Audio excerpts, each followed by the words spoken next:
All rise for the jury. When I say serial killer, the usual names come to mind: Dahmer, Bundy, Gacy, BTK. When you think of a serial killer, you think of patterns, similar victims. They certainly go into it knowing they're going to kill someone. And it But has what to be at about... least 3 bodies. You're welcome for that True. fun fact. Yes, at least 3 bodies. But what about the unintentional serial killer? Have you ever thought about someone who never intended to become a serial killer? It just happened? Like a mob boss? Welcome back to Justice 4. We're your hosts. I'm Jackie. And I'm Sam. But no, really, like a mob boss? No. Because, No. do you go into the mob thinking you're going to become a serial killer? Well, not everyone in the mob is a serial killer. Mob bosses necessarily aren't. They just give the order. They know how to get rid of things. They do. Or who to call. But just think, and I'm not even talking about the 300 active serial killers at any given time in the US that the public doesn't know about. Or I'm not even talking about the serial killers that no one's looking for. Mm-hmm. Just the unintentional one that no one expected. Bro, maybe. All right, before we get into all of that, just a little housekeeping. Oh. Y'all are sick of us, but merch is up, and it's live, and we have free shipping. Who doesn't love free shipping? I agree. At this point, we've probably also released the other merch that we've been it's out. About. Look for new merch. I'm really pumped about it. I am too. So it's all on justice4podcast.com. Go ahead, check it out. Make sure you're following us on all of our social media so you never miss an update or a new merch drop. Yes. We are size inclusive as well. We're we go up to 5X.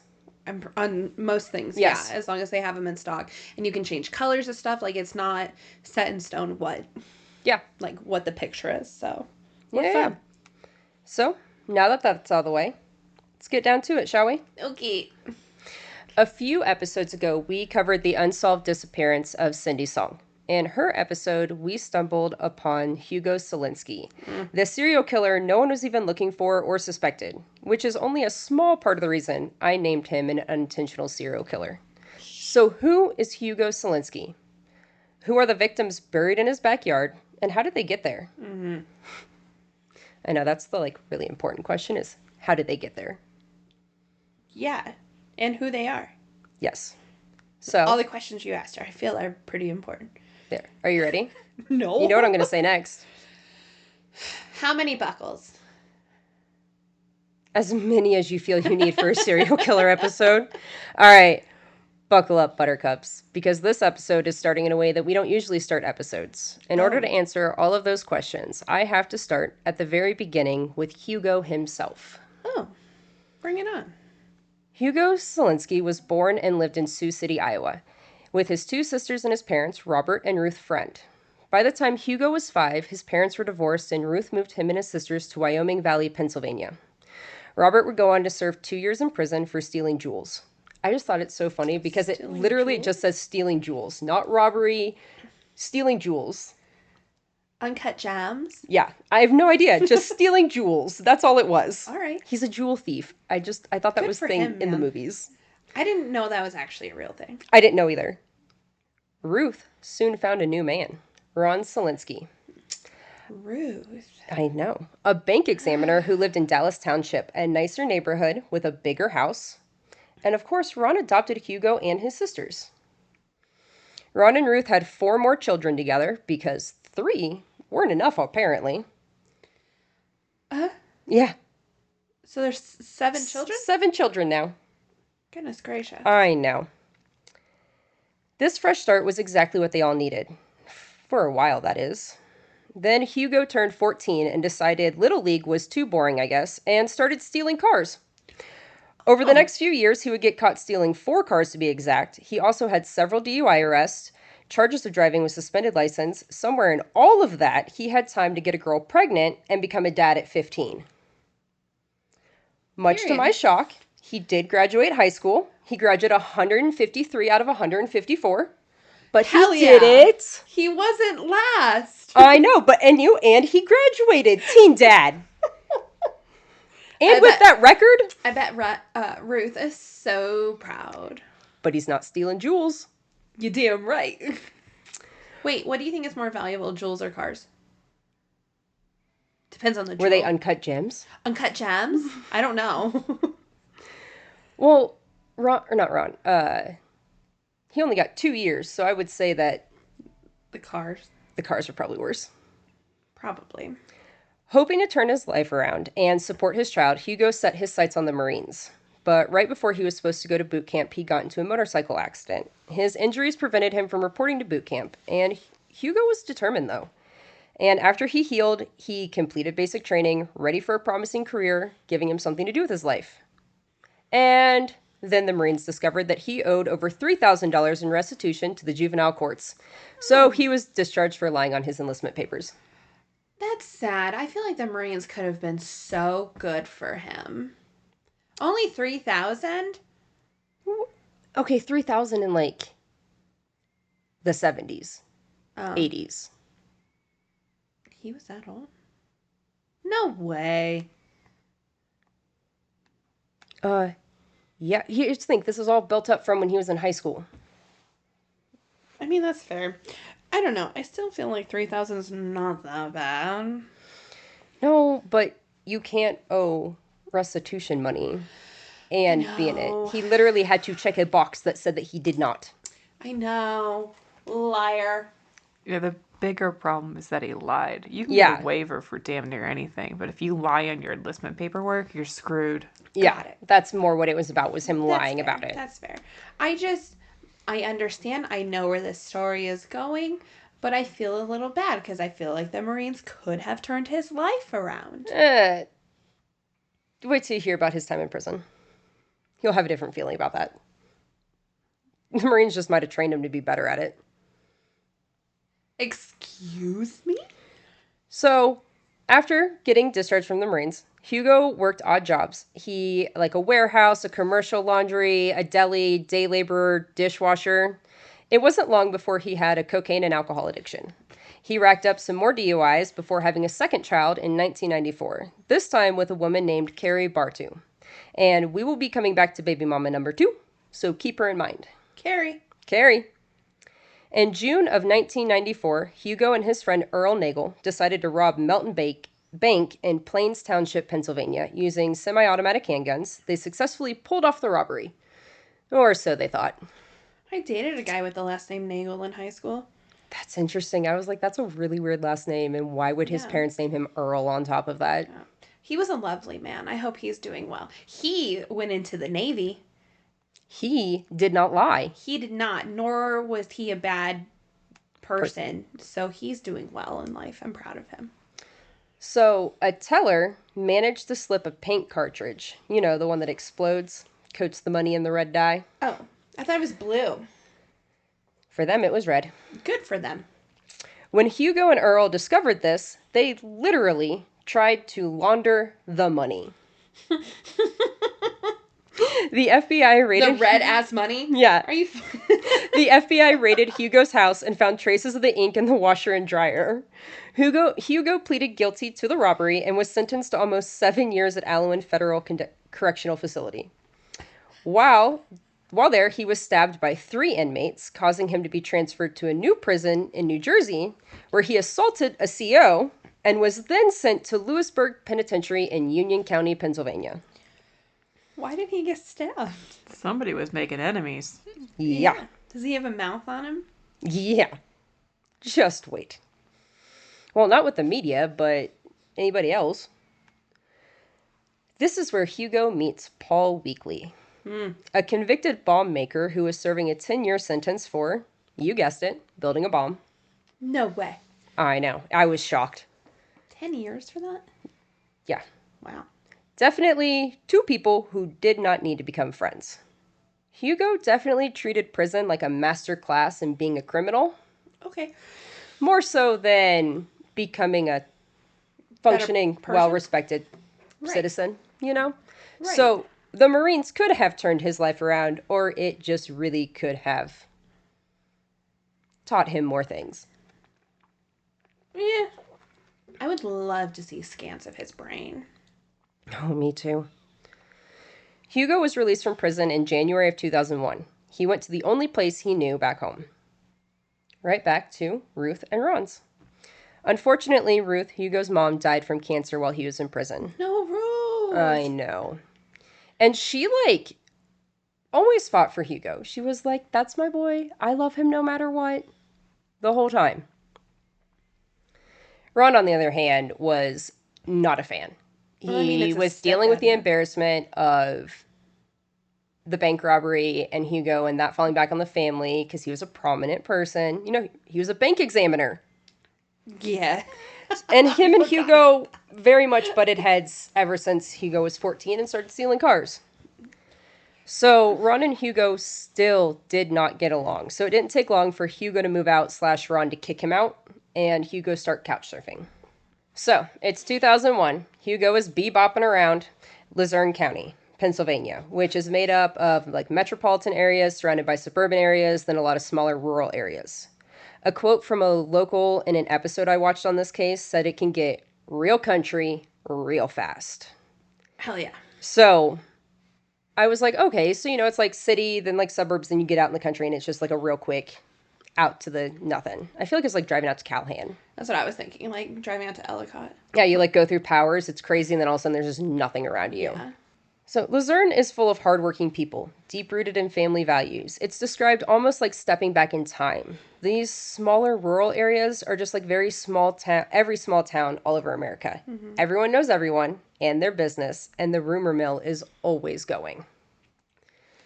So happy I never grew up in a small town. I can't imagine, dude. Right? We will get back to Hugo in just a minute. Oh. But right now, we're going to switch gears, and I'm going to introduce you to Michael Kerkowski and Tammy Fassett. Period. Hell yeah.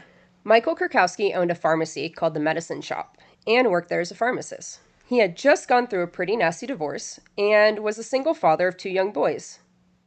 Tammy Fassett was a single mom of 2 boys as well. She was a waitress at a local bagel / donut shop near the pharmacy that Michael owned. Hell yeah. Michael would come by and get lunch, and it didn't take long for the 2 of them to begin dating. Michael treated Tammy like a queen, according to her sister Lisa. Michael even bought Tammy a ring. It wasn't an engagement ring. Yeah. She wore it on her middle finger. Everyone just loved Michael, and they could see how happy Tammy was. Tammy had finally got it right this time, and could see a future with Michael and their boys. Even Michael's parents, Geraldine and Michael Sr., were happy to see Michael moving on, and happy, again, after all he went through during that divorce. Everything seemed perfect, and as far as Tammy knew, everything was perfect. Mm-hmm. Yeah, I hate when I say that word too many times in an episode. Uh-huh. Yum. So imagine her absolute shock when Michael is arrested in April of 2001 and charged with selling pills to an undercover trooper. Oh. Turns out, Michael was running a massive prescription pill drug ring. He was considered a top 10 supplier of Oxycontin in the state of Pennsylvania. Not only that, it's believed he was running one of the largest illegal prescription drug rings in the country. I beg your finest pardon? They estimated that he had amassed over $1 million in the year and a half he had been doing it. He started by filling fake or expired Oxy scripts, and somehow he became this big-time drug dealer. He was the perfect frontman for this as well, because no one would suspect the nerdy single father of 2 who kept to himself and had just started dating the single mom of 2 in town, who also kept to herself, didn't like guns, and enjoyed sitting at home reading a book on the couch over going out on the town any night of the week. I mean, I get it. I see it. I see the vision. Right? And you see his picture. Nobody would expect this. No. Never. No. He looks like, I feel like he would be the kind of dad to barbecue in the backyard with his t-shirt tucked into his jorts. Yep, and with his New Balances, with and his socks pulled up. All halfway up his freaking and the belt. A fanny pack. Oh, yes. And probably a visor, let's be real. Oh, yes. At first, Michael was not too worried about these charges because he had the money to get out on bail, which he did. And I believe it was $450,000 or something, and he paid cash. He could pay for all of his legal fees and the top attorneys. And honestly, the charges themselves weren't that concerning for him. They were mostly white-collar crimes. And yeah, he was going to lose his license and his business and never be able to be a pharmacist again. And he'd probably serve some jail time, but he had the money to cover that and also figured something else for a job in the meantime. So he wasn't worried. Huh. But okay. But then a month after his arrest, he was charged with involuntary manslaughter. Someone he sold drugs to had overdosed, and they linked it back to him. Oh, shit. Yep. You would think that all of this would have made Tammy just walk away from Michael. It's not like they'd been together for years, were married, or even had children together. Instead, Tammy told her sister, Lisa, and I quote, that she was standing by her man. Hell yeah, Tammy. That is exactly what Tammy did. She attended every court hearing and was right there with him every step of the way of his trial. So remember how I said we're going to come back to baby mama number 2? Carrie Bartu.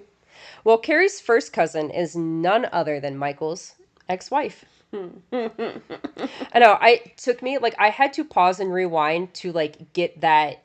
It took me a second with the way they said it and the family connection. I was like, wait, who is married to who? But got it. Carrie was borrowing money from Michael. Okay. And she had Hugo drive over to Michael's house one day. And this meeting happened the same month that Michael was charged with everything in April 2001 with the involuntary manslaughter. Uh-huh. So after learning about Hugo's past, Michael really leaned on Hugo for help to guide him through trial, give him advice if he ends up in prison. Michael knew he was not the type of guy who's going to do well in prison. Hugo, on the other hand, saw this as a very different opportunity. He knew that Michael had a lot of cash stashed away somewhere. He was also interested in Michael's ties with drug dealers and the entire drug ring in general. Michael and Hugo became very, very close. Michael eventually revealing how much cash he had stashed, even telling him about certain amounts that were stashed in different places, but he never told him the specific locations. Smart. Still dumb to tell him about this. So as Michael's trial went on, it was clear that he was definitely going to be doing some time. And Hugo began to prep him for life behind bars. Why do people stash money in very certain, I get it, but it feels so weird to me. It does. So you're just like, I'm gonna go bury this money in Lake Geneva or some shit. I don't know. It gives me Walter White in the crawl space under the house. Yeah. The vents. Yeah, and the crawl space and the vents and all that. Meanwhile, Hugo had begun dating Christina Strom. What happened to Carrie? So it's not really clear if they were dating or not at this time, but he had her second kid. So he got out of jail, and I'm not sure if they were hanging out again so he could see his kid, or if they were back in a relationship or not. This is not made clear anywhere. I've tried to find it, so I feel like they were he got out of prison and wanted to see his kid. And started hanging out with baby mama. Award. I don't know. That's what I'm assuming. But anyway. So he begins dating Christina Strom, who goes by Tina. Okay. At this point, Hugo had been working construction off and on before just becoming unemployed pretty much. And Tina was doing well for herself, and so Hugo just moved right on in with her. Hugo's bomb-making prison buddy, Paul Weekly, is released in March of 2002 and moves right in with Hugo and Tina. And I want to note that during this time, Tina is actively looking at a property to purchase on Mount Olivet Road. Also, I thought that when, you get paroled from prison, you can't live with other felons. I also thought that. Yeah. I thought that's very weird, but here we are. Unless he said that he was living with somebody else and then went over and lived there, which is possible as well. It's very possible. Also, depending on what was, discussed and everything when he got out, he could have just been on probation. Yeah. And there aren't, he just has to go check in with a oh, no, he's on parole.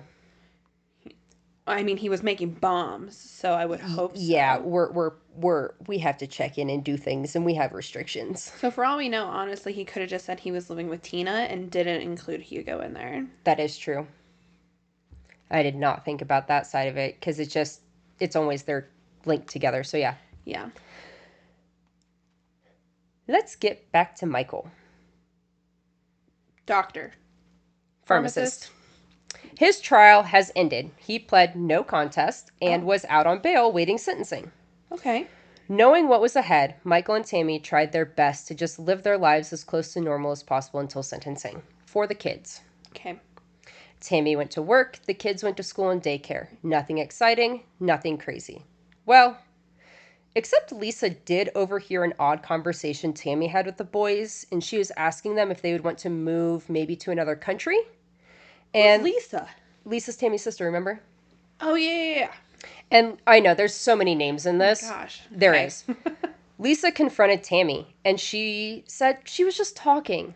Nothing was being planned. It was just a random conversation. Okay.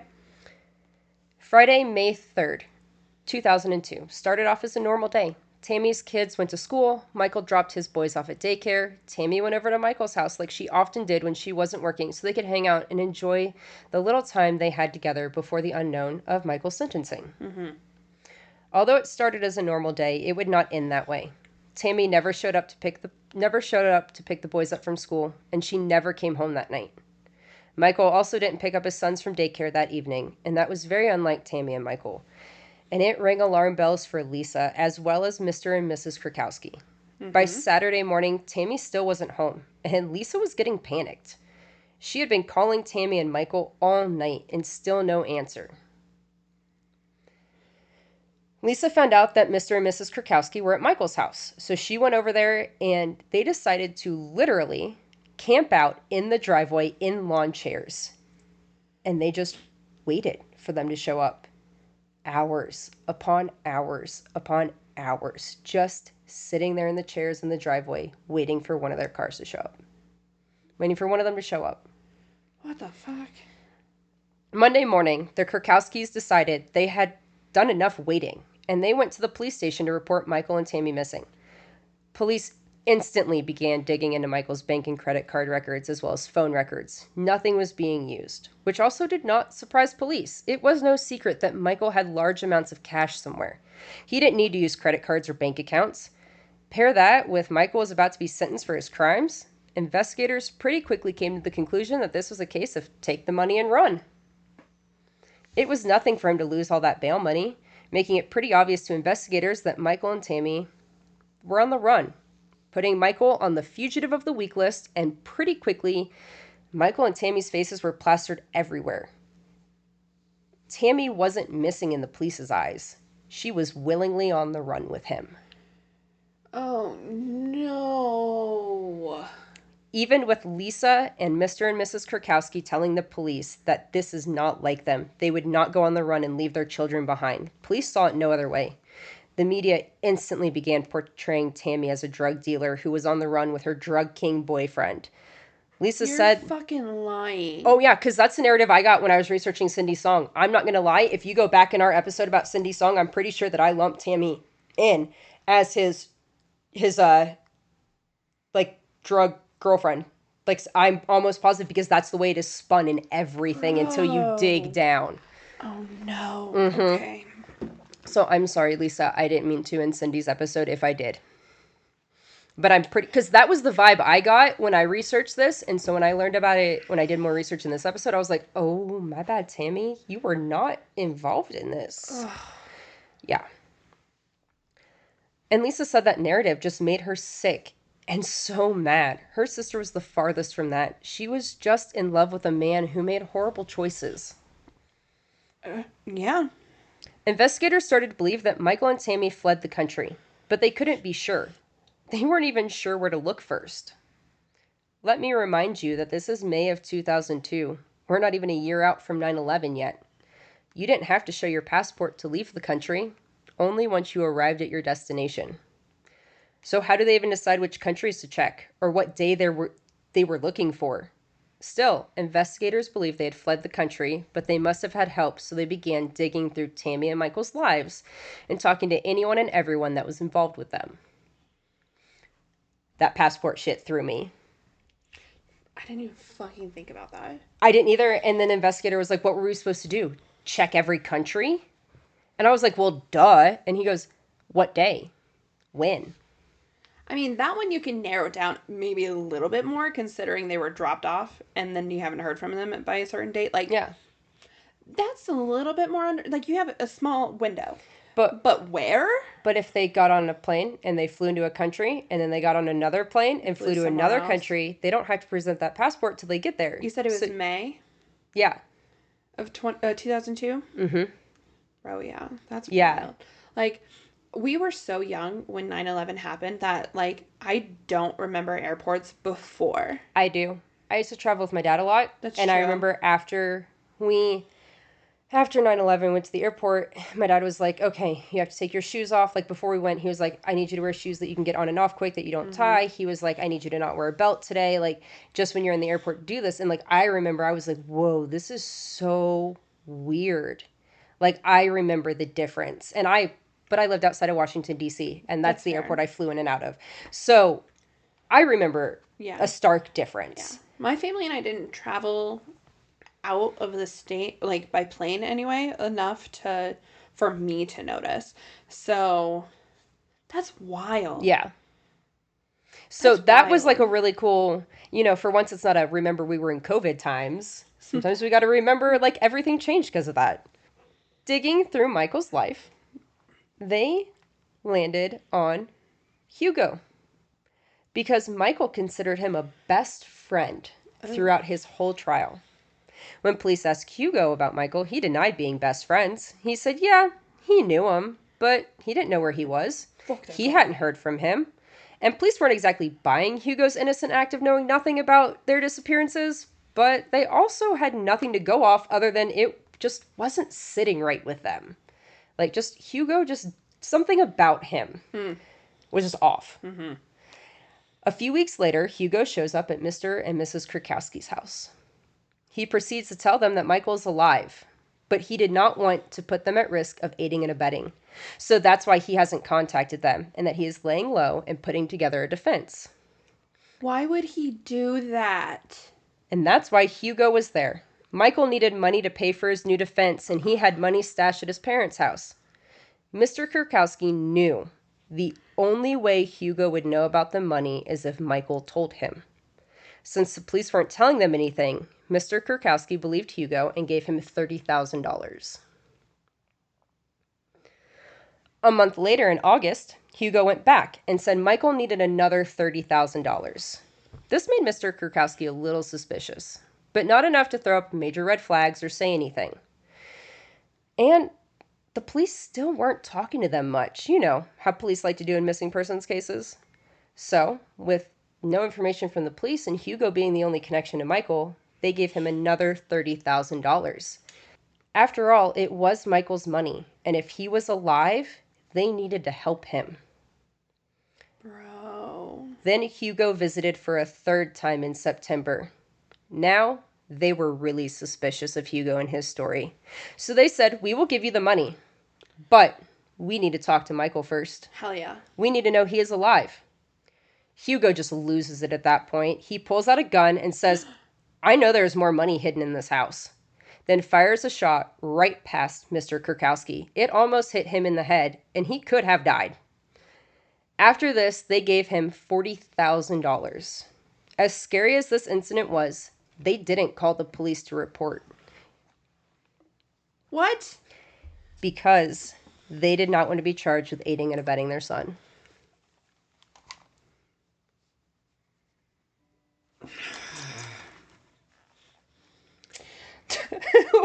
Okay. Then Hugo came back to threaten them again in December. And that's when they finally went to the police to report the September robbery. Law enforcement was hesitant to believe their wild story. They saw this more as parents trying to help their criminal son. They still did their job and went out to the house and took pictures and statements. Yes, Hugo was extorting the Kerkowskis, but that doesn't mean he had anything to do with them being missing. It just makes him a shitty person. Legitimately, almost an exact quote from an investigator or somebody in an episode about this.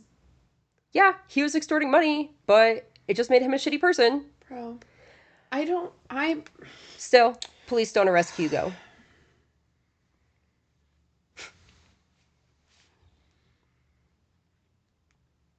Police are still convinced that Michael and Tammy are on the run and not missing, living it up in another country or laying low somewhere. These cops just don't give a fuck, do No. they? Lisa didn't believe this at all. She was getting mad that more wasn't being done to find her sister. It seemed more like they were just waiting for a sign of them to pop up somewhere. Get him, Lisa. Oh, yeah. Get him, Lisa. Oh, Lisa. Lisa gets a gift basket times 8. Hell yeah. That sign, however, would come a lot closer to home than anyone expected it to. Paul?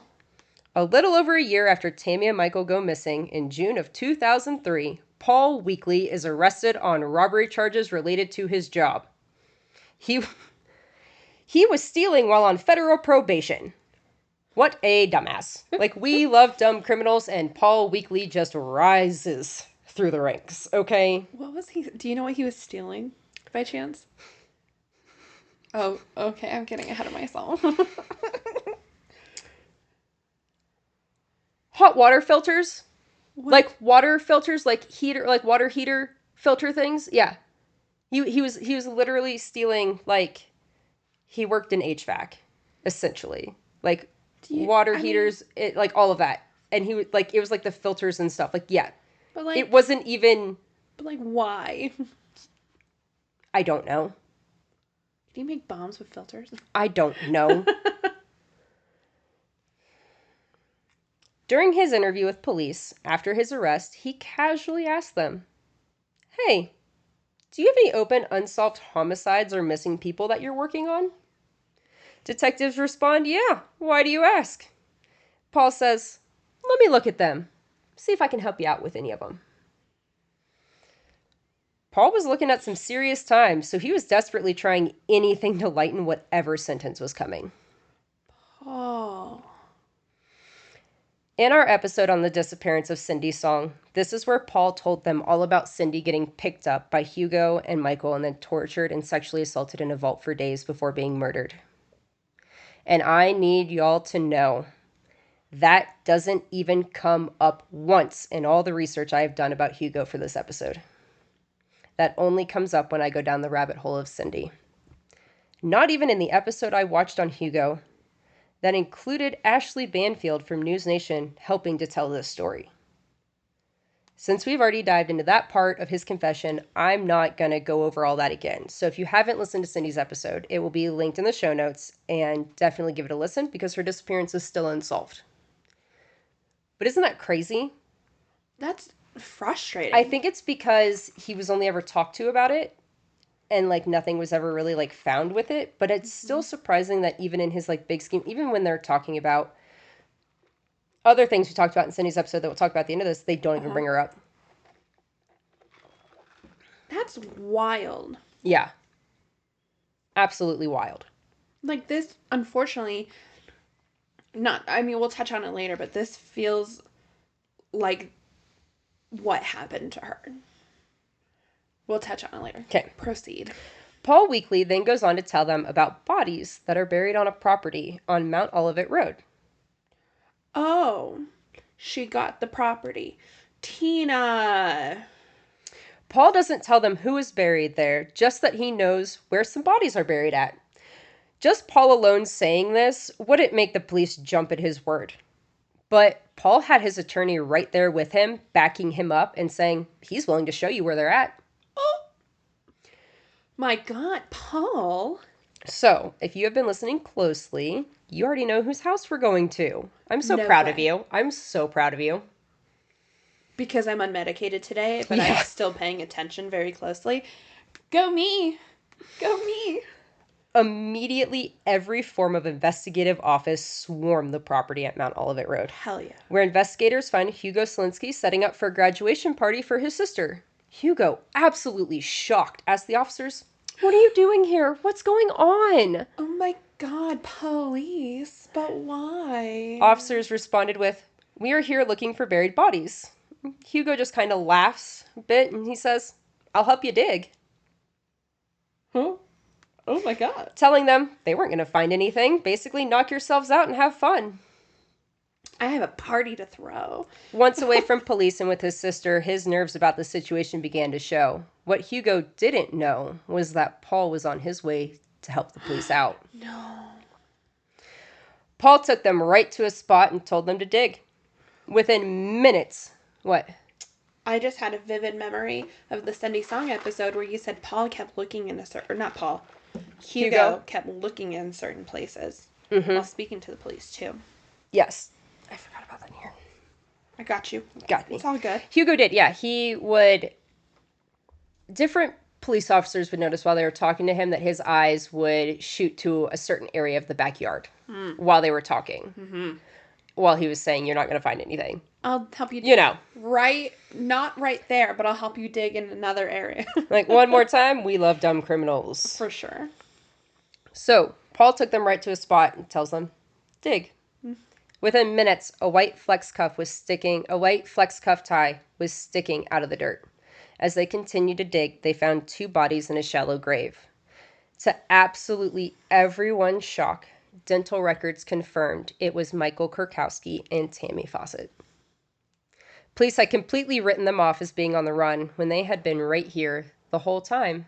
That's what you get, police. Pay attention. Oh, yeah, and there's an investigator who was like, we thought they were on the run. We completely thought we weren't even looking. Get him, Lisa. Yeah. Hugo was arrested, but not for the bodies in his backyard or the murder of Michael and Tammy. He was arrested for the assault and robbery of Mr. Kerkowski Sr. They needed him in custody so they could do a more thorough search of his property and get everything in order for a murder charge. I mean, I get it, but you just found... Go on. Oh, but what about the party? The party was canceled. No. I'm ready. Hugo, of course, tells police he doesn't know anything about those bodies. He hasn't lived on that property for that long. Maybe they were buried there before he moved in. Oh, fuck off. Meanwhile, police are doing a massive and very thorough search of Hugo's property. They find 2 burn pits on the property containing burned human bone fragments. They also find brain matter on the garage door. DNA led them to 2 local drug dealers, 22-year-old Adia Keeler and 29-year-old Frank James, who had been missing for over a month. Once again, Hugo wasn't talking, claiming he knew nothing about the bodies. I forgot, you don't need this yet, but you will need it. God, you are so cold. Always. My gosh. So detectives once again turned to Paul. Oh. According to Paul, Hugo had a habit of robbing and killing drug dealers. Oh. Paul denied having any involvement in either set of murders, stating he only helped move and bury the bodies. Detectives... Okay, that's involvement, though, brother. But he didn't have involvement in the murder. Oh, whatever. He just moved them. Okay. Detectives knew Paul was way more involved in at least Tammy and Michael's murders, and that he knew way more about Keeler and James's murders as well.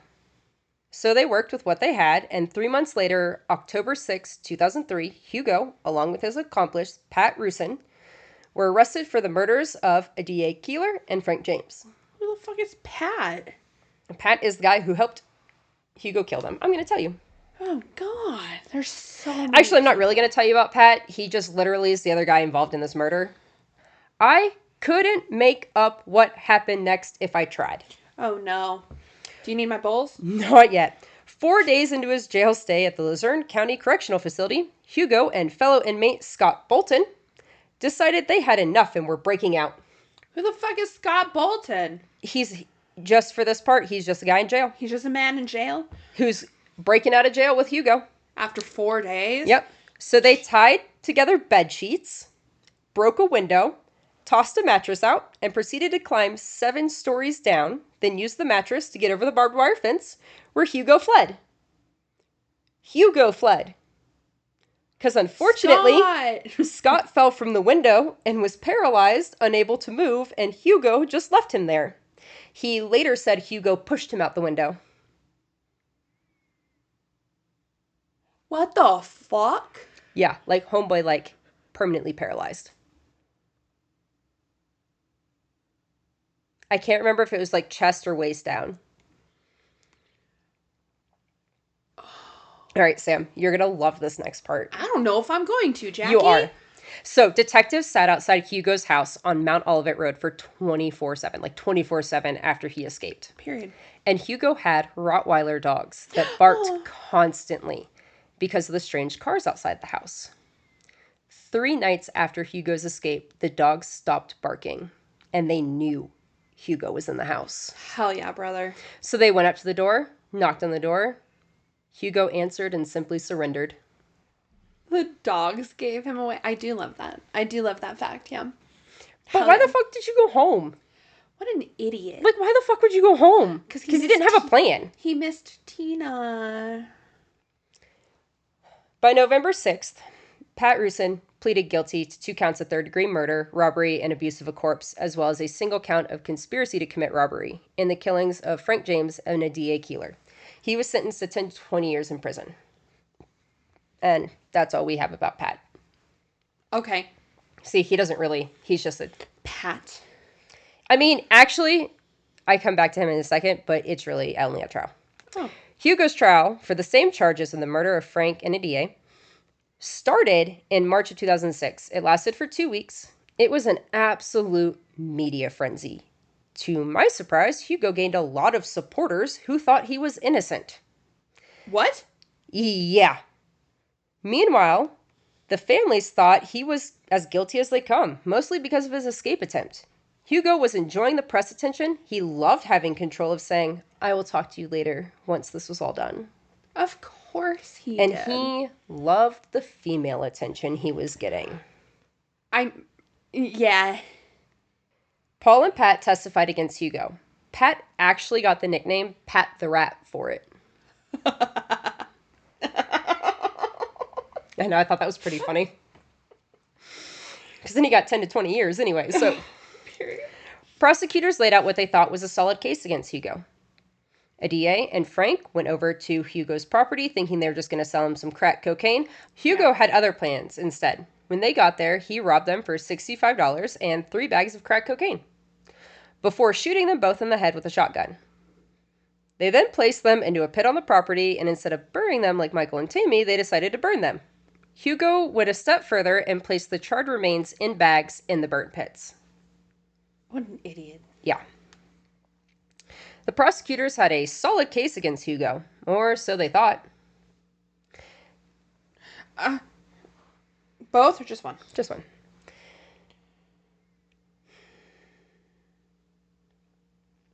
As the trial was coming to an end, it was clear that an acquittal was a possibility. Then something happened that gave me Karen Reed flashbacks. Oh no. The jury got confused by the verdict form, and they had an option for first or third degree murder. They were split on first degree murder charge, so they were hung on that. But they all agreed on the third degree murder. And here's where the confusion comes in, because even though they all agreed, they ended up acquitting him of third degree murder. They did find him guilty of abuse of a corpse, which only carried a sentence of 2 to 4 years. Since they acquitted him of third degree murder, it would be double jeopardy to go back and try him on first degree murder charges again.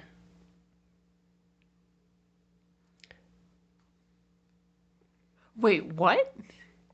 Did they, mark the form improperly? They basically, yep, he got off of both murder charges and only got charged for guilty for abuse of a corpse, which is only a 2 to 4 year sentence, and they cannot recharge him for murder. On a clerical error? Not a clerical error. They were hung on first degree murder, so they didn't have to answer it, and they agreed he was guilty of third degree murder, but they still marked not guilty because they thought if they were hung on first degree murder, they couldn't charge him with third degree murder. So even though they all agreed, they still hit not guilty, acquitting him of both murder charges. Because the jury verdict form was confusing. How are they not allowed to, ask questions about this? They are. They didn't. Oh, my God. They didn't. Their jury instructions were not clear. Just like Karen Reed's weren't. Brother. Before sentencing, victim impact statements were allowed. A DA's mom really laid into him, calling him a killer while showing him pictures of her grandchildren, which Hugo just turned his head away from. These moms just wanted justice for their kids. The DA wasted no time. On May 19, 2006, as soon as Hugo was finished being sentenced, while still in the courtroom, he was charged for the murders of Michael Kerkowski and Tammy Fassett. Paul Weekly was also charged in their murders. 9 years later. Wait, Paul got charged? Mm-hmm. Good golly. 9 years later. Hugo's trial for the murders of Michael and Tammy finally began 9 on January 20th, 2015. Oh, Jesus. Fuck, dude. You know, I love going through hundreds upon hundreds of court motions and appeals and then telling you it all very detailed but summarized. That's not happening. That is not happening here. Because over 9 years, Hugo filed 1 million appeals and motions to the Supreme Court. The Supreme Court also caused a major delay with an evidentiary hearing. Hugo went through 8 different lawyers, even represented himself here and there. 6 different judges, because there was a major corruption investigation that ended in a bunch of judges and government leaders in the county getting indicted and prosecuted. In fact, it took so long to take Hugo to trial that the lead prosecutor, Jarrett Ferentino, assigned to his trial, was graduating law school and becoming a baby attorney at the DA's office when the bodies were found on Hugo's property. His entire career up to this point basically revolved around the murders of Michael and Tammy and prosecuting Hugo for it. What a life. Yeah, but 6 judges is why I'm not going through 9 years. No. 9. But for once, it was worth it. Like, that's a lot. That is a lot. That's a lot. Once, I also would have loved to have seen him represent himself. He did. So he represented himself for like a total of 5 or 6 months, off and on. Like, it's a collective total. Was he in jail at the time of this? Yeah, he was in jail the whole time. Good. Okay. Well, because he served his 2 to 4 years. Yeah. And then he's being held while awaiting trial. No bond? No. Bail? What? No bail, no bond. Same thing. Once again, it was a media frenzy. The notoriety of his crimes and all the scandals happening kept him in the spotlight over the years, and people were intrigued by him. He was attractive, so he had girlfriends, supporters everywhere, and Paul Weekly was forced to testify against Hugo at trial because of a deal he had made to only receive a life sentence for his roles in the murder. What? Yeah. So he made a deal. Yeah. To just to plead guilty, get a life sentence, and not go to trial for Tammy and Michael's murders. But in this plea, he had to testify against Hugo. It's the only way he got the plea deal. Got it. Because Paul has some pretty heavy federal crimes underneath him, too, and federal probation he's on. And then that other robbery, like he was on federal probation, then he got caught in that robbery, and now he's connected to these murders. Stealing filters? Yes. The fuck? But he tried very hard not to testify against Hugo. Something prosecutors planned for, which is why they made the deal. Yeah. Like, he tried to do everything. Of course. Lead prosecutor Jarrett started his opening statement to the jury with, "We're about to go on a journey into the world of Hugo Selenski. A journey I have been waiting 9 years to take you on. What you hear will shock you and break your heart." Damn. Right? I mean, if this has ultimately been his entire career, like, literally, I mean, he probably did other, like, small things as well, but, like, this is probably his big fucking case. Yeah, this, and then he also has another one. Mm-hmm. And I cannot remember that name for the life of me, but when I heard the name, I was like, oh, yeah, I do know that case. But yeah, there's another high-profile case in Pennsylvania, but yeah, this man's, like, yeah, the entire first half of his career revolved around Hugo. Wild. He wasn't kidding. Trial revealed that April 30th, 2002, Hugo's girlfriend, Tina Strom, wrote a $10,000 check to close the purchase of the house at Mount Olivet Road. The problem was, she only had $600 in her bank account. Oh. Enter Hugo and Paul, who come up with a plan to rob and murder Michael for the money. So, on May 3rd, 2002, Paul and Hugo went over to Michael's house. What they didn't expect was for Tammy to be at the house. So, they act like normal, like they wanted to hang out so that Tammy isn't alarmed. But after a while, Hugo pulls out a gun and makes it clear that this is a robbery. They tie Tammy's feet and hands up with zip ties, and they carry her upstairs. Once upstairs, they placed a zip tie around Tammy's neck and tightened it until she died. They took Michael into the basement and essentially beat and tortured him with a rolling pin until he told them about cash he had hidden in the ceiling. But Hugo knew he hid money other places, so they continued to beat and torture Michael until he revealed the money he hid at his parents' house, also telling them that his dad knew it was there. Once Hugo was satisfied with Michael's confessions, and he found the money that was hidden in the house, like Tammy, they put a zip tie around Michael's throat and tightened it until Michael was dead. That's fucking wild. Absolutely. Like, Jesus Christ. Not what I was expecting. No. Paul and Hugo put Tammy and Michael's bodies in Paul's car and took them out to the property on Mount Olivet Road and buried them. So technically, Hugo wasn't lying when he said maybe someone put the bodies there before he moved in. Holy shit. I mean, technically, he wasn't lying. Oh my gosh. There's always a little bit of truth. Always. There's always a little bit of truth behind a lie. The following day, almost $10,000 was deposited into Tina's account, and the Mount Olivet property was closed on and they moved in. Oh my goodness. I have already told you everything else that was revealed at trial in this episode. The jury deliberated for nearly 2 days before reaching a guilty verdict on charges of first-degree murder. For the penalty phase, the jury deliberated for approximately 2 hours before deciding against the death penalty, opting instead for life without parole. Boo. Which I don't know why. Like, bruh. Some people have this, like, conscience type thing that, you know, is like, oh no, we can't put someone to death. Yeah. I know. We've talked about it before about why the death penalty is always so iffy with the jury. Yeah. And why it often gets taken off. Yeah. But I also see them not trying to go after that because, like, that first jury acquitted, and I get that the jury was the one that decided they weren't going to do the death penalty, but yeah, it's always so, it's a toss-up whether you're going to get it or not. Well, maybe they also were like, oh, well, he's been stabbed in prison before. He'll probably die in there anyway. There we go. Before we get into sentencing, I want to talk about Michael and Tammy's family during this trial. Okay.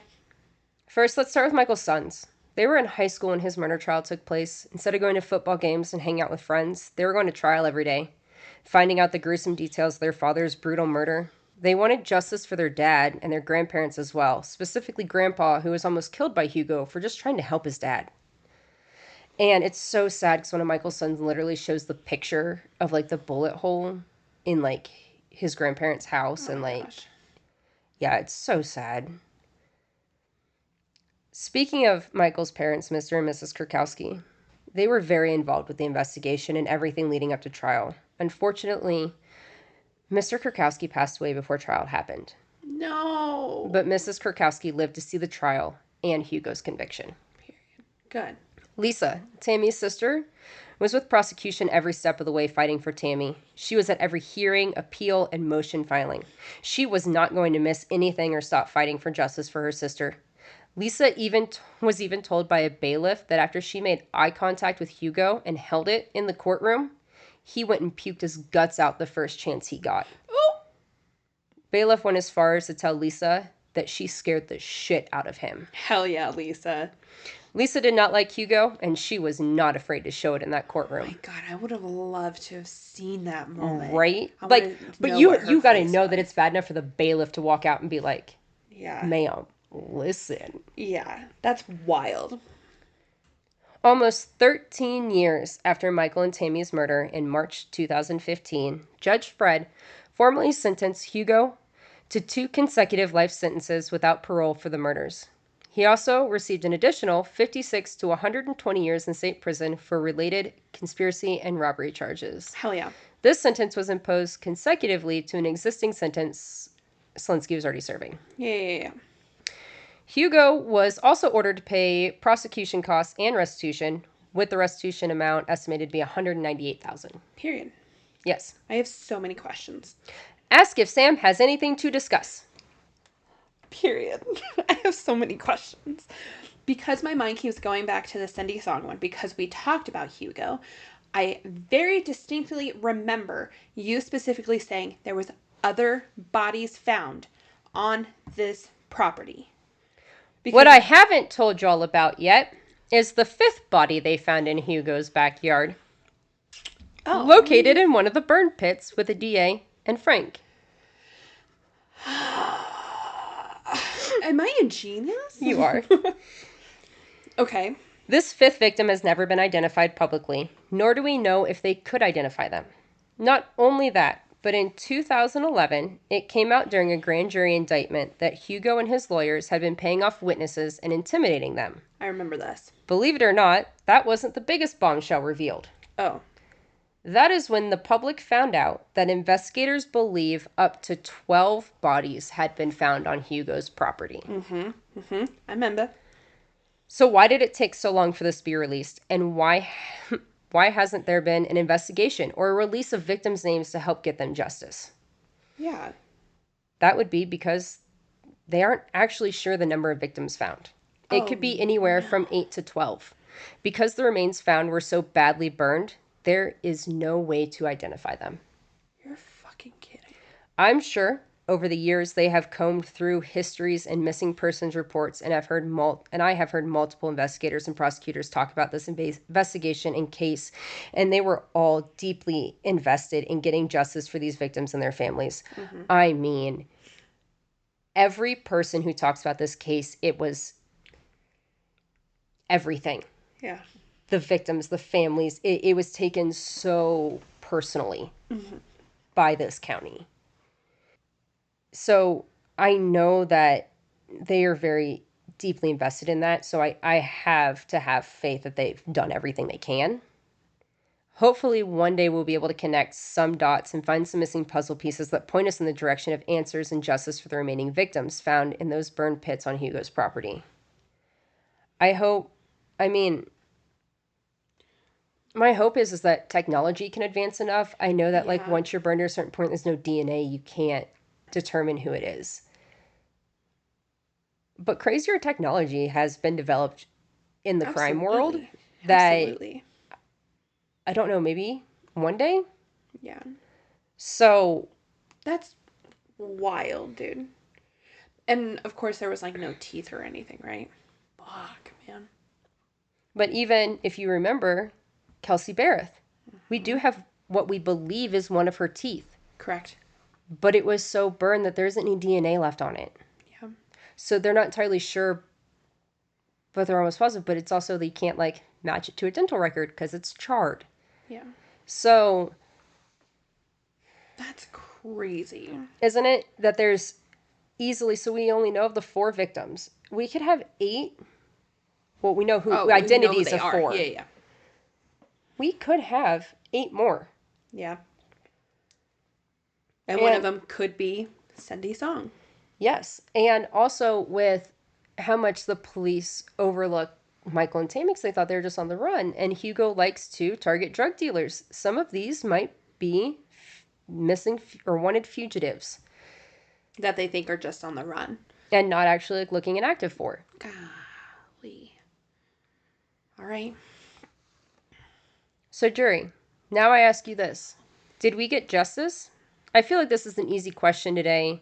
I feel like this is an essay question today, rather than a yes or a no. Yeah. Yes, we got justice for Michael and Tammy, even if it took over a decade. I don't think we got justice for DA and Frank.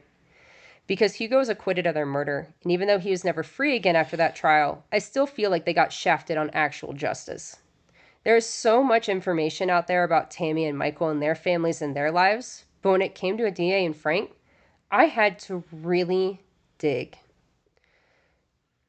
Frank was actually in town to see his girlfriend and newborn baby at the hospital and take them home when he went missing. The DA was a father as well. We learned that at trial. He left behind children that will never get to know him. Both of these men were robbed of watching their children grow up and possibly have families of their own. They never got to fully live their own lives. Murdered for what? $65 and a small-ass amount of drugs? And because Hugo wanted to? It's absolutely disgusting. These men deserve to be remembered for more than just being drug dealers. They were sons and fathers, and they had their entire lives ahead of them. We definitely don't have justice for the other victims found on his property in the sense that they were hidden and only revealed because of something else. When will they be focused on, remembered? Like I said, I don't know if technology will ever advance to the point that we will know who they are. We know Hugo is never going to tell us. You know, he's not even 60 yet.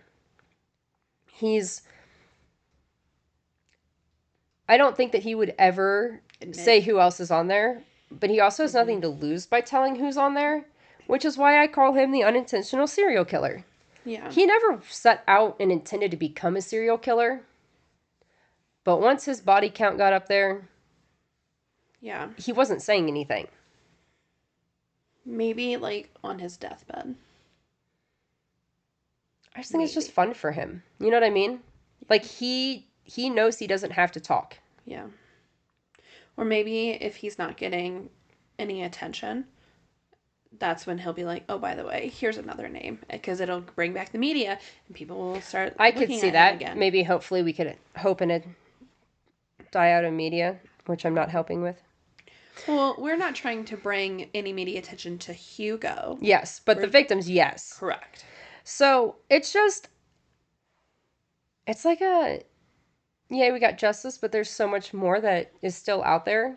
It's like a backhanded justice type situation. It is. Yeah. You got any other thoughts? Well, I have a lot of thoughts, but none that are going to contribute anything further. But yeah, so I'm really proud of me for just having the brief couple paragraphs in Cindy's song and not going into all of that. I am proud of you for that, yeah. But yes, go listen to Cindy's song's episode as well. Let us know what you think. Does Cindy fit into this? I mean, knowing what we know about all the rest of his murders, I understand what they kept saying by Cindy doesn't fit in to all of his. Yeah. And that's right. But he lied about his alibi. And we don't know who the other bodies are. So, no, it doesn't fit the 4 that we found, but we don't know who those other ones are. Okay. I need to step back for a second. Do you remember how I specifically said that there's always a little truth in a lie? Mm-hmm. So you said they very specifically they put Michael in his basement and tortured him. Paul said that's exactly what happened to Cindy as well. Put him in the vault, but I don't know where his vault would be. Valid. He does have like a gun safe vault. That's actually a thing. Yeah. That exists. Yeah. And also, like, Paul, I mean, they say time and time again, Paul is not reliable. Like, prosecutors had to get up there before Paul took the stand and was like, listen, our main witness, he lies. Yeah. A lot. But he also tells the truth because that's why we're here. Yeah. So my other issue with that also, though, is, like, that part I believe. If for some reason she was actually taken by these guys, I believe that part. The thing I don't, though, is Michael being involved. That's what I was just about to say. I want to swap Michael out for Paul. Yeah, because, like, in Cindy's Songs episode, I knew nothing about Michael. But now, knowing who he is and having, like... And where he was... To a point, obviously. Yeah. And, like, where he was with Tammy and all this stuff. And she went missing the year before. Yeah. I don't actually think that Michael and Hugo were, like, they were close, but not like that. Yeah. I think that if you sub Paul, Michael's name out for Paul's name in that story that Paul tells, it would make way more sense, especially because of Paul's obsession with them bunny ears. Yeah. And how easy is it to burn those in that pit? Like, if those if the remains are burned beyond belief, you know her clothing and everything is gone. I guarantee he's probably the one that napped her, took her home. To Hugo's where he lived. Yes. That just makes so much more sense. I don't think Michael was involved in that at all. He was just trying to put it out there and not convict himself. Yeah. It makes so much more sense. And since Hugo obviously has a thing with women, he was like, down. I do have another question. Sorry, I've been holding on to this. What happened to Tina? This was her property. Okay, listen. I was just hoping you're going to forget about Tina. I'm never forgetting about Tina, Jackie. I could have written 4 more pages on Tina. Yikes. Tina, is she... She just... She an idiot? She kept getting arrested for shit. She kept doing different shit. Like, I couldn't even follow it. I was in a newspaper...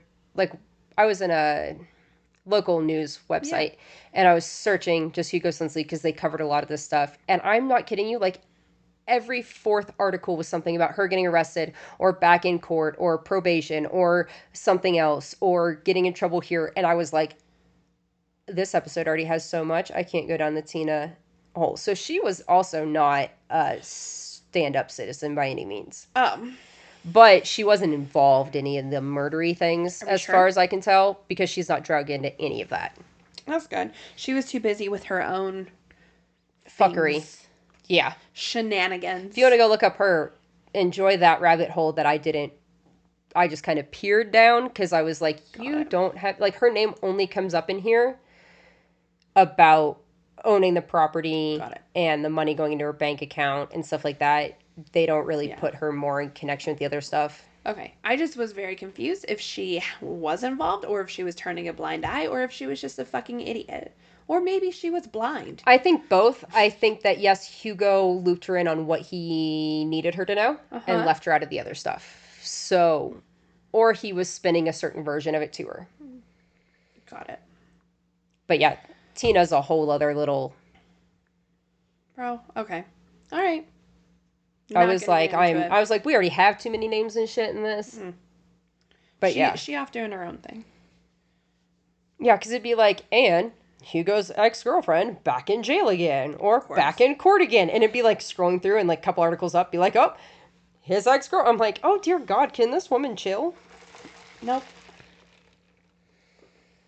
But yeah, so that's the Hugo Selenski saga. That's wild, dude. It is. What a ride. It was. I'm happy I buckled. All right, well, if you enjoyed today's episode, and even if you didn't, hit that like, follow, subscribe, leave us a review. Only if you liked us, though. I don't want your review if you didn't like us. You can keep that to yourself. Or give us a 5-star and then complain. There we go. Loophole. I'm going to give you 5 stars, but I'm mad about it. And that's okay. We're all right with that. Go ahead, check out our website. It has our merch. You can do a case submission on there. We need some more of those, guys. We like them. We do. We still have a few that we're touching on. We just haven't gotten to them yet because they are a lot. We need to reach out to you. Yeah. You know who you are. We see them. We have them. We're not ignoring you. We need to talk. Yes. First. But yeah, anything else you got? No, man. No. I know. Try to enjoy your day now. I think you guys will enjoy your day. Yeah. Yes.